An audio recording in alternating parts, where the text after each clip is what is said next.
Bès.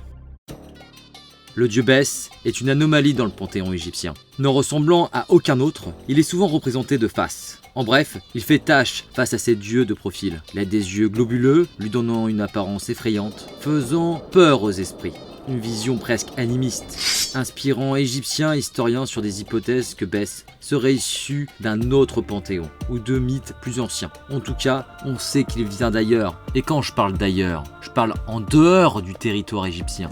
Son étrangeté fascine, qu'il est de plus, au contraire de son apparence, un dieu farceur et protecteur. Ce dieu nain, un dieu des foyers, à partir du Nouvel Empire, soit il y a environ 2500 ans, se forge une place de choix dans le cœur des Égyptiens.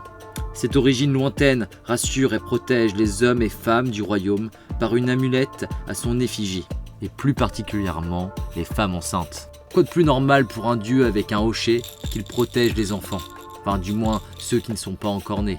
Et le bruit de l'instrument éloigne encore plus les esprits mauvais.